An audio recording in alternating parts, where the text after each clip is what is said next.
بسم اللہ السلام علیکم ورحمۃ اللہ وبرکاتہ۔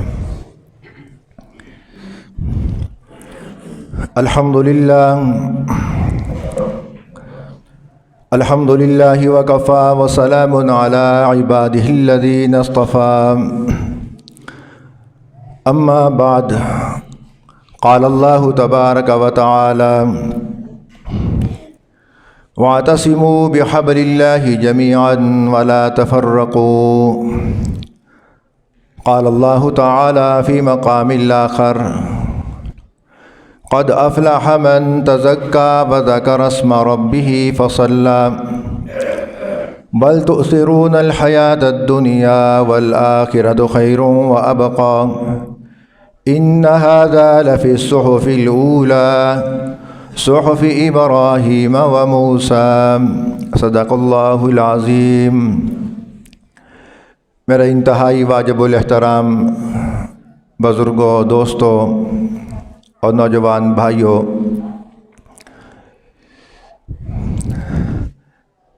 یہ عید الفطر جو ہر سال ہماری زندگیوں میں آتی ہے،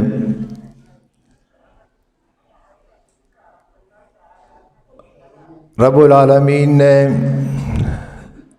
اس عید الفطر کو اس امت کے لیے انعام کے طور پر یہ دن عطا کیا ہے۔ رمضان المبارک کے مہینے میں جب مسلمان روزہ رکھتا ہے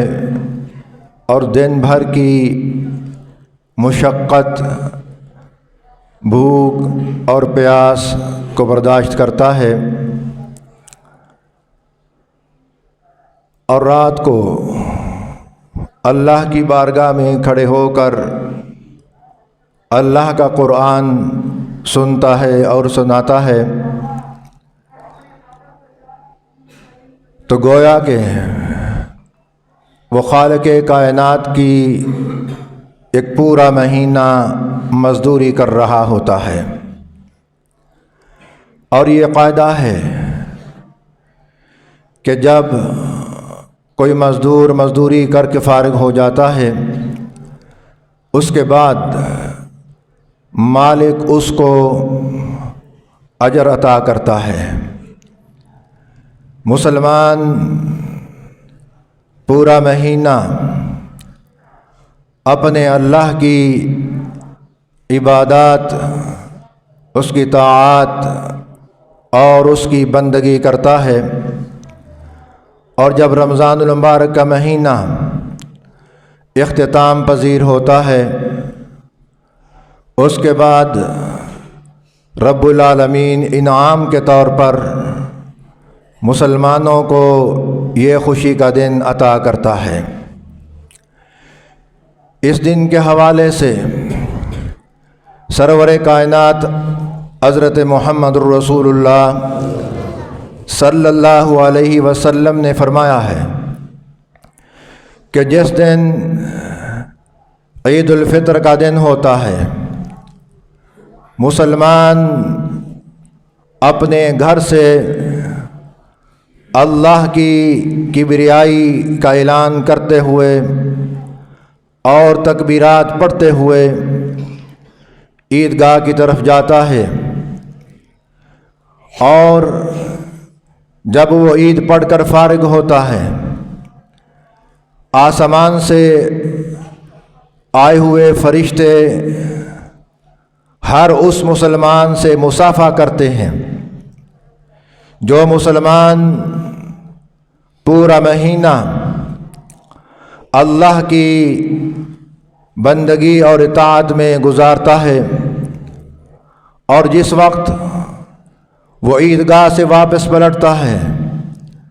تو خالق کائنات کی طرف سے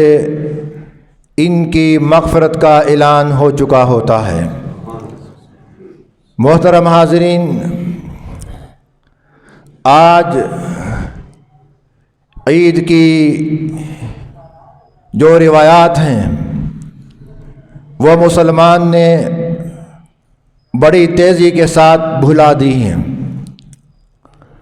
اور اپنے اسلاف سے کٹ کر جب اس نے عید کی خوشیوں کو منانا شروع کیا، اپنے اسلاف کی روایات کو چھوڑ کر جب اس نے اپنی خوشی کا طرز عمل یورپ سے لیا یا ہندوؤں سے لیا، اس وقت سے لے کر آج تک مسلمانوں کی عید کی خوشی نہ ہمارے اسلاف کی طرح ہے، نہ وہ طرز ہمارا رہا ہے۔ ہمیں اس بات کو تسلیم کرنا پڑے گا کہ آخر وجہ کیا ہے کہ تاریخ ہمارے اسلاف کی عید کا طریقہ اور ان کے رویے ہمیں بتلاتی ہے، جبکہ آج مسلمان اپنے ماضی کی تاریخ کو بھلا کر ایسے راستے پر چلا ہے کہ آج کے مسلمان کا دنیا کے اندر نہ کوئی مرتبہ رہا ہے اور نہ وہ مقام رہا ہے، نہ وہ عظمت رہی ہے اور نہ وہ رفعت رہی اور نہ وہ شان رہی۔ آخر اس کے اسباب کیا ہیں؟ ہم نے کبھی بھی ان اسباب پر غور نہیں کیا کہ آج مسلمان پوری دنیا کے اندر اس طرح ٹکڑوں میں بٹا ہوا ہے کہ اس کی وہ ماضی کی مثال اور اس کی ایک جھلک بھی آج پوری دنیا کے زمین کے خطے پر کہیں نظر نہیں آتی۔ ہمارے اسلاف کی عید گزارنے کی جو روایات اور جو طریقہ تھا وہ اور آج ہمارا طریقہ، اس میں زمین اور آسمان کا فرق کیوں ہو رہا ہے؟ ایک زمانہ تھا جب مسلمان حکمران عادل ہوا کرتے تھے، اللہ کا خوف ان کے دلوں میں ہوا کرتا تھا، اپنی رعایا کی محبت، اپنی رعایا کی تڑپ، اپنی رعایا کے معاملے میں وہ اتنے حساس ہوا کرتے تھے کہ عمر بن عبدالعزیز کا خلافت کا زمانہ کوئی زیادہ دیر تک نہ رہا، کم از کم 30 ماہ سے بھی کم ان کا زمانہ تھا۔ اللہ نے مسلمان حکمران اس امت کو ایسے ایسے عطا کیے کہ جن کی آج کے دور میں مثال ملنا یہ بہت مشکل ہو چکا ہے۔ اس کے اسباب پر بھی میں کو تھوڑی سی روشنی ڈالوں گا، لیکن ان کی سیرت کا ایک واقعہ جو آج بھی تاریخ کی کتابوں میں موجود ہے کہ ان کے زمانے میں 2 عیدیں آئیں۔ ایک عید ایسی آئی کہ پورا کا پورا دمشق عید کی تیاریوں میں لگا ہوا ہے۔ عمر بن عبدالعزیز کے حکومت کے ماتحت کام کرنے والے سارے حکمران اور وزیر اور ان کی بیگمات، ان کے بچے عید کی تیاری میں اتنے مگن ہیں کہ ہر کوئی عید کے لیے اپنے لیے پوشاک خرید رہا ہے، کوئی کس طرح اپنی خوشی کا اظہار کر رہا ہے۔ عمر بن عبدالعزیز کا بیٹا ایک دن اپنے گھر میں آیا اور رمضان المبارک کا مہینہ تھا، گرمی کی شدت اپنے انتہا کو پہنچ چکی تھی اور عید کے اندر تقریباً 8 یا 7 دن باقی تھے۔ بیٹے نے دیکھا کہ دمشق کے بازاروں میں انتہائی رونق ہے، ہر طرف خرید و فروخت ہو رہی ہے، ہر کوئی عید کی خوشی کو اور اس کا اظہار کرنے کے لیے اپنی وسعت کے مطابق اپنے لیے